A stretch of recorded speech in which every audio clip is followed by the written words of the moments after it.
Lucu. Kami berempat ya, saya, Dr. Rismon, Dr. Tifa, dan juga Pak Rizal Fadilah itu akan dituntut dengan pasal 160 KUHP di mana itu adalah pasal penghasutan. Ya, ini benar-benar lucu. Ya, ini benar-benar lucu. Makanya saya dibilang, jangan berikan kesempatan menunjukkan ijazahnya Pak Jokowi. Tunjukkan Roy Suryo dan kawan-kawan punya apa. Kalau dia nggak punya apa-apa, polisi bikin laporan polisi dari situ. Oke. Biar diperberat. Karena orang ini jahat sekali saya lihat kok. Makanya saya juga usul nih kepada penyidik. Kalau bisa, Roy Suryo punya apa? Pada waktu dia menarasikan Pak Jokowi itu ijazahnya nggak benar. Punya apa dia? Jangan-jangan dia pakai dokumen palsu. Ya kan? Kalau dia menggunakan dokumen palsu, saya minta kepada penyidik, lakukan penyelidikan itu dengan menggunakan pasal yang berbeda. Karena di dalam hukum acara itu dimungkinkan polisi membuat laporan tipe A. Ya, artinya polisi menemukan ada dugaan tindak pidana lain, polisi bisa melakukan penyidikan. Di Dan itu luar lebih berat loh tambahan hukumannya. dari yang dituntut dimintakan oleh tim pengacaranya Pak Jokowi gitu ya, di luar itu. Di luar itu. Oke. Itu kewenangan penyidik, itu Oke. boleh kok. Penyidik boleh melakukan itu. Jadi itu ada dalam Kapolri itu kalau nggak salah ya. Jadi polisi boleh melakukan itu. Ya. Ya kan, makanya Jadi ini kemudian kan kita tahu Rismon Sianipar kan kemudian merapat ke Rizik ya. Bang Gun nggak tahu itu bagian dari ada kepanikan apa atau itu ya? gitu. Terus kemarin Rizal Fadilah, saya nggak tahu apakah itu termasuk yang ini kan sudah dipanggil oleh oleh polisi gitu ya, Polda Metro Jaya. Ini sebenarnya bagaimana Pak Suhadi melihat perkembangan kasus dari tuduhan ijazah palsu ini, Pak? Baik. Jadi gini. Barangkali yang saya mau jelaskan di sini proses hukum acara ya. Oke.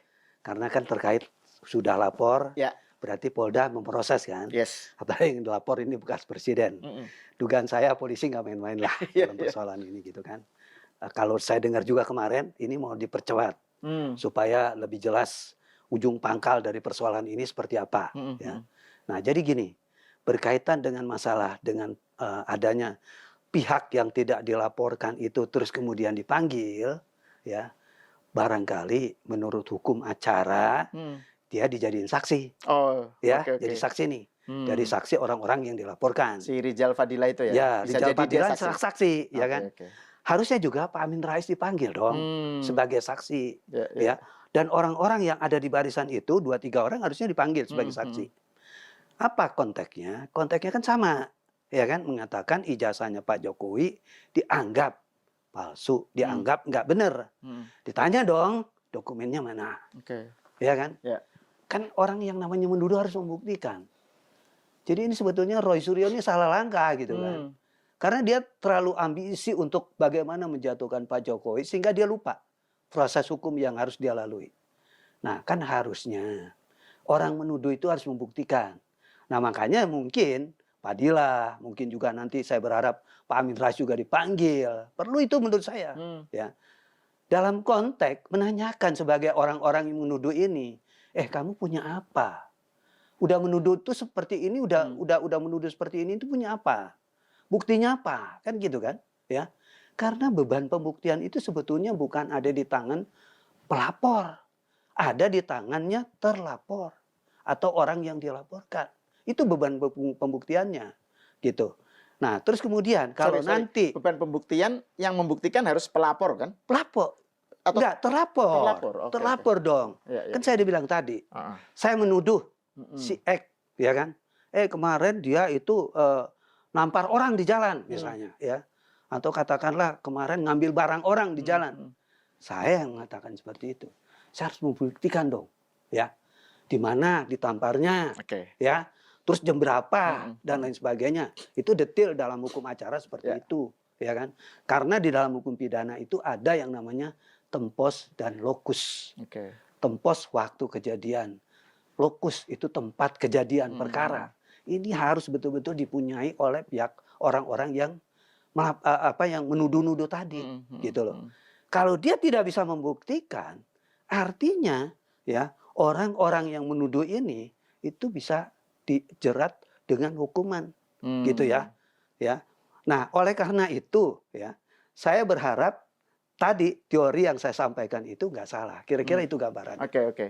Nah, terus ini Pak, kan kalau narasi yang dikembangkan oleh para penuduh ijazah palsu ini, itu kan bahwa ini bagian dari penelitian ilmiah, uji forensik dan itu makanya terbuka di medsos, di apa gitu ya. Itu yang mereka klaim. Terus ketika Pak Jokowi lapor ke polisi, mereka bilang, wah ini kok uji ilmiah dilawan dengan lapor polisi, harusnya Pak Jokowi tunjukkan aja aslinya. Semuanya selesai gitu. Jadi Pak Jokowi lapor polisi itu dianggap sebagai jawaban yang tidak terhadap soal uji ilmiah ini gitu loh. Tapi kan Pak Jokowi bilang ini soal harkat martabat saya direndahkan serendah-rendahnya gitu.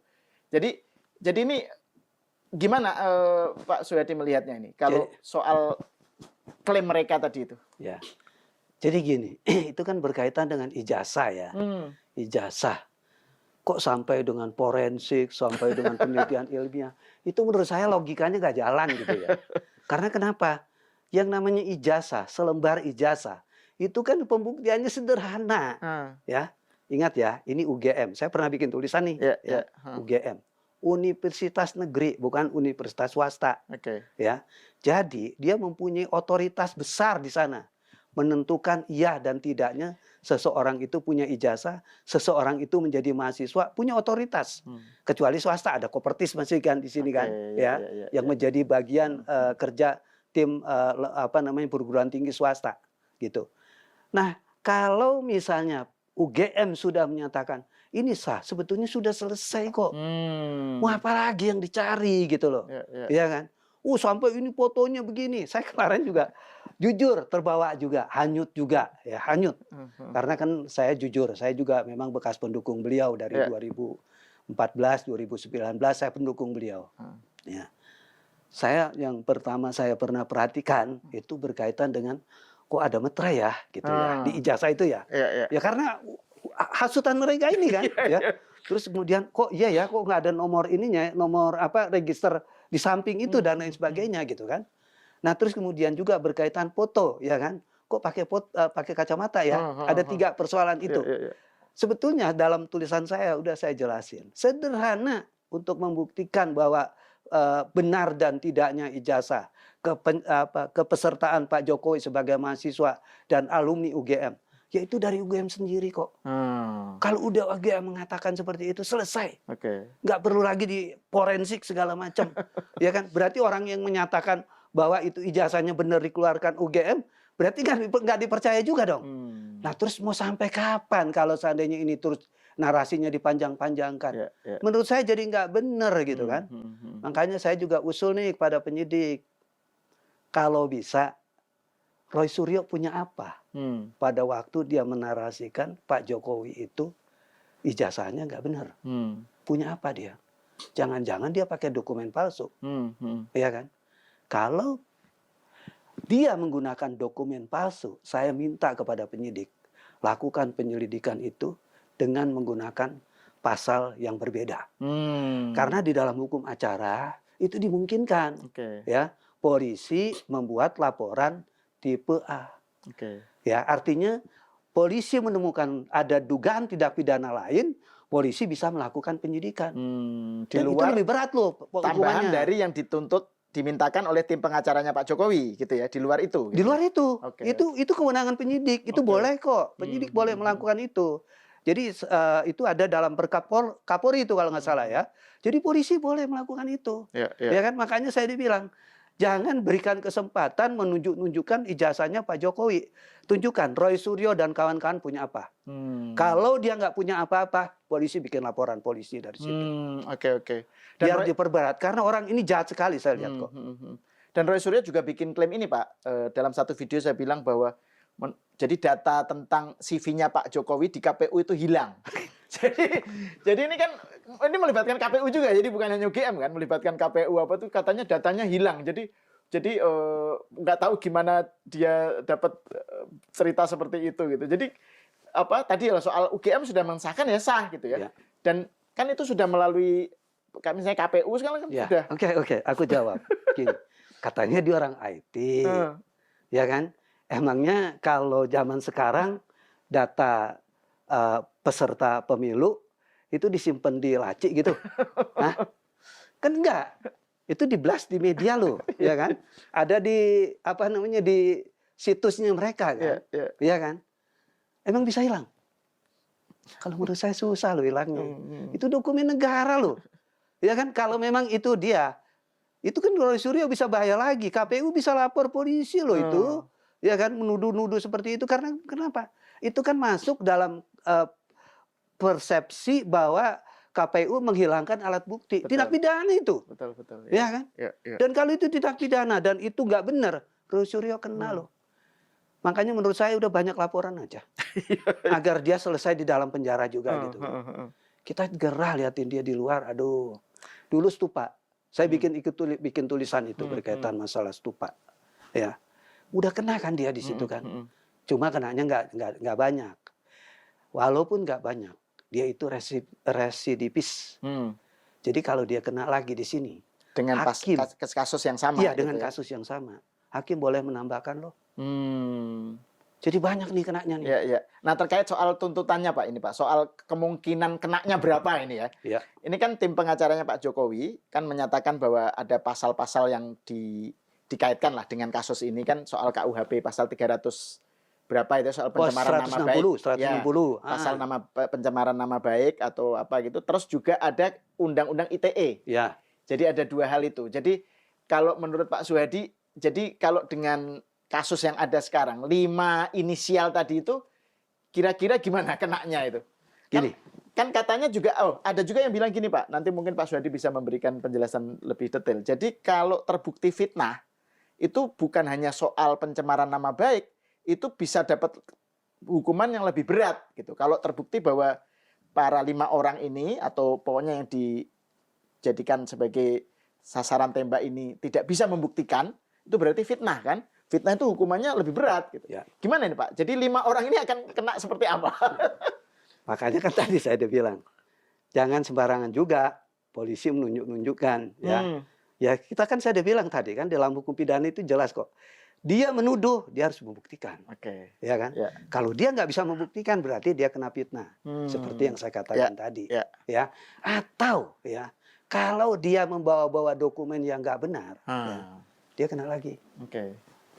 Karena dia kan menggunakan dokumen palsu yang mungkin tidak diakui oleh UGM. Karena tadi kan ada nomor registernya itu yang nggak ada kan. Ternyata UGM bilang enggak, ini ada kok, gitu kan? Ya. Yang Pak Suhadi aja sempat terbawa, sempat gitu terpengaruh. loh. Bayangin seorang Pak Suhadi yang pakar hukum aja sempat terpengaruh. Itu gimana damage-nya terhadap publik ya? Betul. Narasi semacam ini Ya. itu. Sampai saya telepon teman di Solo. Kebetulan dia dipanggil sama Pak Jokowi.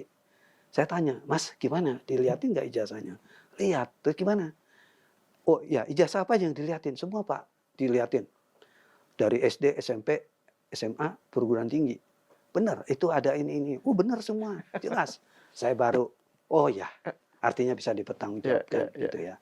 Jadi dalam kaitan ini ya, seperti yang tadi saya sudah bicarakan, bahwa orang yang menuduh melakukan suatu adanya tindak pidana, dia harus membuktikan. Sekarang giliran Roy Suryo buktikan di depan penyidik di mana letak kepalsuannya. Kalau saya parameternya gampang ya. UGM, Universitas Negeri, itu ada 2 alur aja yang terjadi kok. Ya, si pemegang ijazah Pak Jokowi dalam konteks ini dan perguruan tinggi yang mengeluarkan ijazah itu. Kalau ini sudah dinyatakan benar, selesai. Gak perlu lagi forensik emang apaan, ya kan? Ini kan bukan menyangkut masalah yang lain. Karena kalau berkaitan dengan ini ada kesalahan penulisan segala macam, sifatnya administratif, ya kan? Hubungan hukumnya yang terjadi antara Jokowi dengan perguruan tinggi. Orang lain nggak perlu ikut-ikut di dalam persoalan ini. Karena konteksnya palsu itu apa sih? Kan ada suatu peristiwa yang tidak benar. Kan gitu kan? Ya. Di mana peristiwa yang tidak benar itu misalnya orang yang mengeluarkan atau orang yang mendapatkan, ya itu nggak benar. Nah sekarang orang yang mendapatkan, benar saya dapat dari UGM. Terus orang yang mengeluarkan, benar saya mengeluarkan itu untuk kepentingan Pak Jokowi.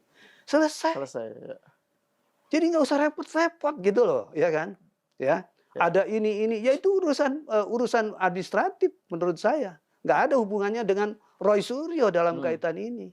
Dan yang aneh, katanya alumni dari UGM. Kok sampai sebegitu teganya dia menjatuhkan UGM?